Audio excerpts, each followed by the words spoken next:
Good morning. ఎలా ఉన్నారు? బాగున్నా? నేనైతే బాగున్నా. మీరు బాగుండాలి కోరుకున్నానండి. ఈ రోజు నేను చక్కగా పుల్లదోసకాయ కూర చేసుకుందాం అనుకుంటున్నానండి. చక్కగా పుల్లదోసకాయలు తీసుకొచ్చుకున్నాను. చక్కగా శుభ్రంగా పొట్టు తీసేసి చిన్న చిన్న ముక్కలు కోసేసానండి. ఇవి కూడా చక్కగా ముక్కలు గింజలు తీసి పక్కన పెట్టేసి ముక్కలు కోసేసుకున్నానండి. అంటే పక్కన పెట్టుకుని తీసేయలేదండి, అడుగు నుంచి చక్కగా ఊట వస్తుంది. పుల్లగా చాలా టేస్టీ ఉంటుందండి. దానికి ఉల్లిపాయ ముక్కలు, పచ్చిమిరకాయ ముక్కలు, కరివేపాకు. ఇప్పుడు ఒక ఎల్లుగబ్బం కొట్టేసి పోయి మనం గ్యాస్ అంటించేద్దామండి. ఇదిగోండి చక్కగా ఆయిల్ పెట్టేసాను. ఆయిల్ వేడొచ్చేస్తుంది. ఎల్లిపాయ జీలకర్ర వేసి ఇంకా నువ్వు సరిగ్గా వేడొచ్చినట్టు అనిపిస్తుంది. వేడొచ్చేసిందని వేసేసాను గమ్ముని.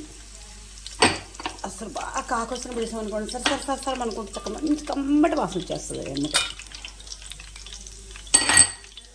కొద్దిగా స్కూల్కి వెళ్ళే పని ఉందండి. ఈరోజు పిల్లలు జాయినింగ్ ఉంది, అందుకని కొంచెం కంగారు అయిపోతుంది. నెక్స్ట్ వచ్చేసి పచ్చిమిరపకాయ ముక్కలు వేస్తాం. తర్వాత కరివేపాకు వేద్దాం, అంటే ఫ్లేవర్ అంతా పక్కన కరివేపాకు. దాని తర్వాత ఉల్లిపాయ ముక్కలు వేసేస్తున్నాం. చక్కగా మనం వేసిన తాలింపు మొత్తం వేయండి. చక్కగా చిన్న మంట మీద చక్కగా నిదానంగా వేగింది అనుకోండి, బాగుంటుంది. దీని ఒక 2 నిమిషాలు వేగిద్దాం. ఇది మరి చక్కగా ఉల్లిపాయలు వేగినాయండి. మరీ ఎర్రగా ఎక్కడ ఉంటేనే ఉల్లిపాయ ముక్కలకి మనకి దోసకాయ ముక్కలు ఉల్లిపాయ ముక్కలు కూడా చక్కగా ఇది అవుతుందండి. ఇప్పుడు చక్కగా మనం దోసకాయ ముక్కలు ఇందులో వేసేసుకుందాం.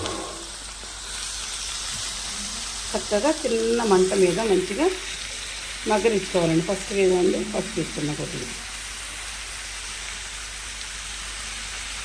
మరీ పసుపు కొంచెం వేస్తున్నాను ఫస్ట్. నెక్స్ట్ గల్లుప్పు. చక్కగా దీన్ని క్లాత్ పెట్టి పైకి కిందకి మనం ముక్కలన్నీ కలిసి కలవ తిప్పేద్దాం. ఇదిగోండి ఒక 5 నిమిషాల పాటు చిన్న మంట మీద మనం మగ్గనిచ్చుకుంది. ఈలోపు వేరే పని చేసుకుందాం. ఇదిగోండి చక్కగా మన దోసకాయ కూర, పుల్ల దోసకాయ కూర చక్కగా మగ్గిపోయిందండి. ఇందులో ఒక చెంచా కారం వేసుకున్నాను, ఎందుకంటే కొంచెం కలర్ రావడం కోసం. ఎక్కువ పచ్చిమిరకాయలు వేసా కదా, పచ్చిమిరకాయలు సరిపోతాయి, కాకపోతే కొంచెం కలర్ వస్తే కూర బాగుంటుంది ఆలోచనతో కొద్దిగా కారం వేసానండి. ఇది కొంచెం అంతా కలిపేసుకున్న తర్వాత కూడా ఒక 5 నిమిషాల పాటు అట్లా ఉంచుకున్నాం సిమ్లో, ఇంకా బాగుంటుంది కూర. చూసారు, వాటర్ మొత్తం ఇంకిపోయింది. మనం వేసిన ఒక గిన్నె నూనె కానీ నూనె చూడండి ఎట్లా వచ్చింది పైకి.